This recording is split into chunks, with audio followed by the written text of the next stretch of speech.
Hi, this is Kevin Corcoran, broker-owner at RE/MAX of Gulf Shores.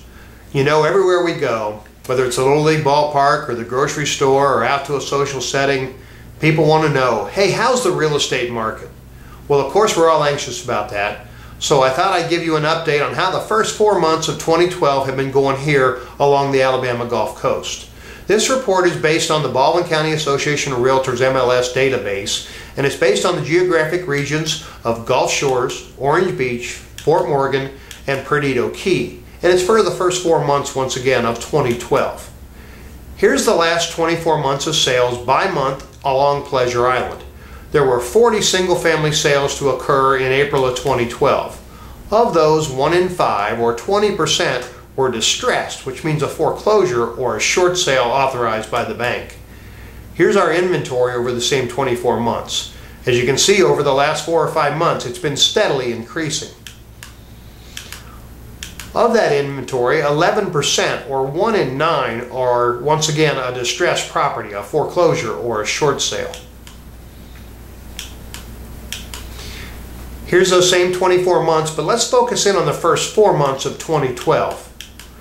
There have been 123 sales along the first 4 months of 2012. How does that compare to the same time period in 2011? There were 165 sales in the first 4 months of 2011. A lot of people are shocked by that figure, thinking we were actually selling more homes here in 2012. But there was a difference. We sold actually 40 plus more homes back in 2011. The only fair way to compare, though, is to look at those 165 sales versus these 123 to see if there has been a change in the market. So let's do just that. Here it is broken down. The 165 sales in 2011 and the 123 sales in 2012. Of those, pricing went up on the average to $266,000. That represents a 1.9 or approximately 2% increase in pricing. Keep in mind that these numbers have been rounded off. The median price, which means half the sales that occurred were above that number and the other half below, went up nearly 10%, so that the median is rising nearly 10%. The average dollars per square foot, which kind of helps equalize whether you're talking about a large home or a small home, when we strictly look at dollars per square foot, went up nearly 2%. But here's probably the biggest difference in those sales that occurred last year and the sales that occurred this year, is that nearly half of last year's sales, 81 of the 165, or 49%, were distressed. They were foreclosures, short sales, people that had to sell their homes. Whereas this year, that only accounted for 1/3 of the sales, 40 of the 123. Now, as we sit here in early May, last year there were 73 units that were under contract or pending, and a similar number this year at 75 units. But the difference is, of those 73, 48% were distressed, whereas this year it's only 35%.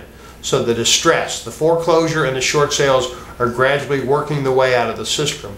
And that's going to relate in higher pricing and a better average for the housing market. We just need to continually work through that. So as you can see, we had 42 less sales this year so far, but we had 41 less distressed sales. So the true arm's length sales were actually about the same for this year versus last year, and that's a good indication. So in summary, our arm's length volume is steady. Prices are slightly increasing, and that's good for the market, and the distressed influence is decreasing. When we get rid of foreclosures and short sales, our market will truly equalize, and that'll tell us where the true market value is for the properties. Here at RE/MAX, we're encouraged and optimistic about the market, but we're also realistic, and we're just that because we study this data inside and out and on a daily basis. If you're interested in buying or selling your home, contact the RE/MAX of Gulf Shores agent that supplied you with this video, and we're here to help you make the very best decision you can regarding a home purchase or a home sale along the Alabama Gulf Coast. We hope you found this information helpful.